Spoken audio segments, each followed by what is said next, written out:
Right, here's a wee quick walk around the Avenger Tiger that I would sell with this for 40,000 for the pair. As I say, the Escort's going to go on eBay, pound start, no reserve. Hopefully, if I get a decent amount of money for it, I might be able to keep the Tiger, because the Tiger's an absolute beast of a car. I absolutely adore them. It's just needs a good clean up, and like most of my cars, it's rough around the edges, and because it's had quite a hard life for me, I might try and pull them out in the daylight tomorrow, because a bit tight for space here just now. So you can see inside this one. It's a proper genuine Mark 1 Avenger Tiger. It's got the reclining rest style bucket seats in it, although the driver's seat just now is a Sparco Pro 2000. I've got the original rest style reclining bucket seat to go on the driver's side, but it needs retrimmed. It's been sitting in the back of a camper van for 20 years, so it's got a roll cage. I'm the third owner. The guy that I bought it off had it for about a year. I bought it down in South Benfleet in Essex. I think BUX might possibly be a Welsh reg number, because he was saying he bought it off a guy in Wales that had it since new. The guy I bought it off prepared it for hill climbs and sprints. He put a 5-speed Type 9 box in it and a skip round bell housing. Put the roll cage in it, the Sparco seat. It had 7-inch Miniline replicas when I got it, 7x13s, and then he sold it to me. It's proper Mark 1 Tiger.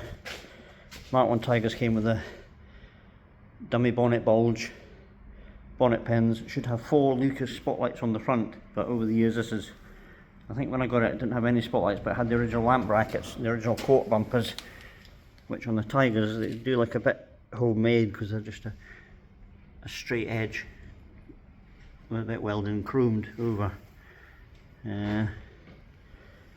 But yeah, I've put these spotlights on it. I don't think they're even wired up, to be honest, just now. And past couple of years I put 7x13 Allen cats on it, because I think they suit it quite well. I don't have all the centre caps. Bodywork's not bad. I put a passenger side sill, outer sill and inner sill on it years ago, because as I say, I ran it for a few years at Knockhill, never ever missed a beat, always drove up there, used it as my road car, hammered it all day at Knockhill, drove it home.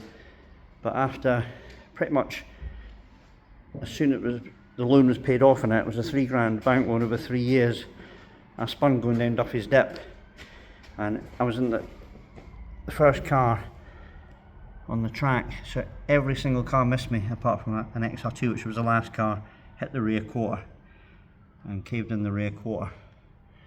I kicked most of it out, and as I say, years and years ago I was on the phone to Speedy Spares for a set of rear brake shoes for it, and I mentioned, I don't suppose you got a rear quarter for a 4-door Avenger, and the woman said, yep, what side do you want? And it was about £110. So I got a new rear quarter for it. I've just never ever got round to fitting it. I'll open the boot, show you in the boot.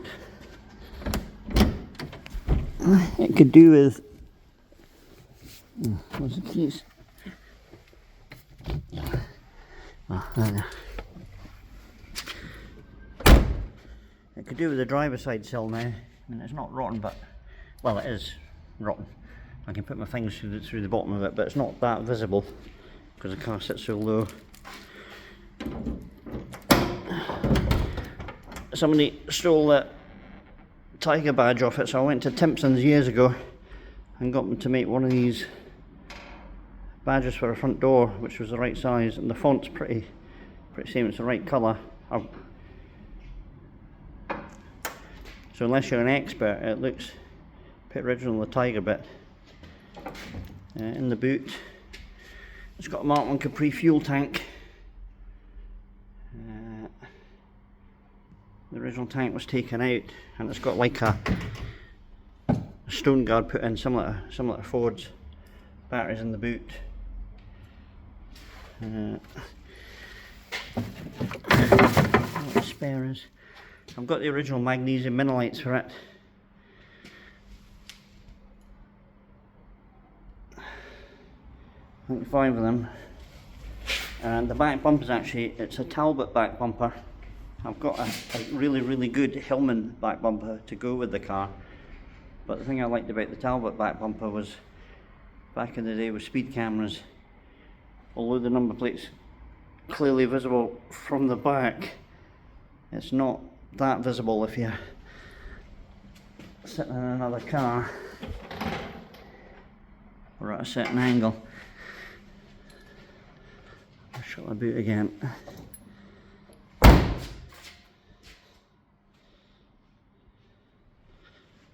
there's a Tiger old Smith's heated rear window element. There's the back doors are open. Outside door. So I'm just have a quick shift in here.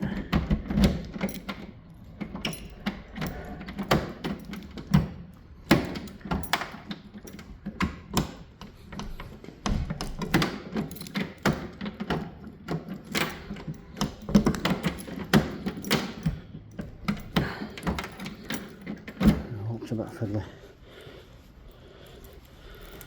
I'll open the bonnet.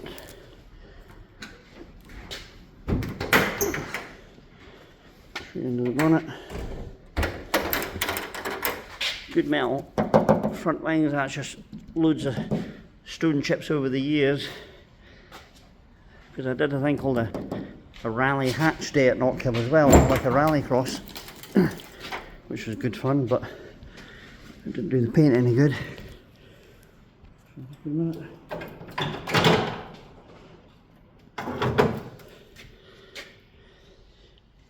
So the inner wings are pretty good. They've never been plated yet.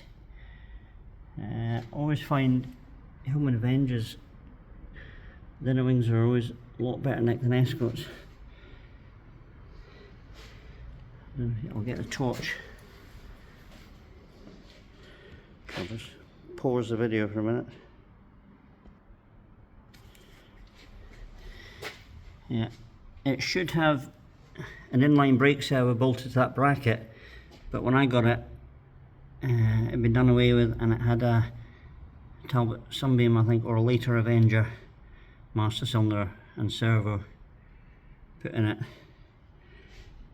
When I bought it, I took as many of the spares as I could fit in the car with me, which was the 5 original magnesium mini lights, the original driver's seat. I think I got the airbox. I got a spare head. There was a spare bottom end, but I couldn't fit that in the car. It might have been the original bottom end. I don't know if this is a TI engine or if it's the original Tiger engine. I think it's possibly the original Tiger engine. The early, well, the Mark 1 Tigers were 1500cc or 1498cc, and it's, as you can see, it's quite a old-fashioned style engine. Doesn't have a crossover cylinder head. It's not overhead cam, it's just overhead valve, push rods, but 1498cc, but with twin 40 carburetors. But every time I drive it, I am absolutely amazed at how well it goes for a 1498cc engine. And I reckon my Escort's got a Group 1 Pinto, 130 odd horsepower. I reckon the Tiger used to go around Knockhill quicker than the Escort. The Escort's a nicer car to drive on the road, and driving up to Knockhill is nice. The Tiger, to be honest with you, is a bit of a pain in the arse driving up the road. It's alright when you're young, but as you get a bit older, you know, it's a bit noisy, smelly, hard work. It revs really, really well. I mean, it thrives on revs. I mean, the abuse this engine used to take, and again, I used to really, really abuse it, and it never ever had to take the engine apart. Never had to do anything to the engine. I just changed the oil regularly like the Escort once a month if I was doing a track day. Gearbox, nothing ever happened. The gearbox, it's got a limit slip diff in it. I must admit, I started driving this again. I've been off the road for 20 odd years, stuck in a ramp at Last Wade. But I got it down thinking I would sell it. As soon as I started driving it again, I just fell in love with it. And I thought, there's got to be some other way I can come up with some money, so I'll hang on to this. But unfortunately, it looks like I'm going to have to sell this as well. Thing is, this will probably start. I'll just jump in it and start it. Number 8 pull bolt gear knob. It's got an electric fuel pump. Mark 1 Tigers came with a strip speedo.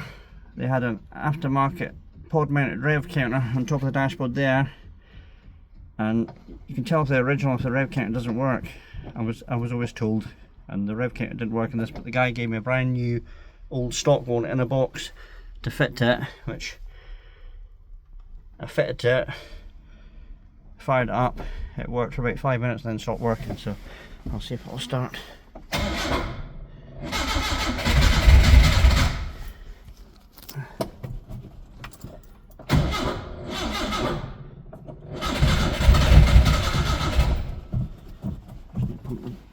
Pedal like mad because there's no choking it, but I'm pretty certain it'll start.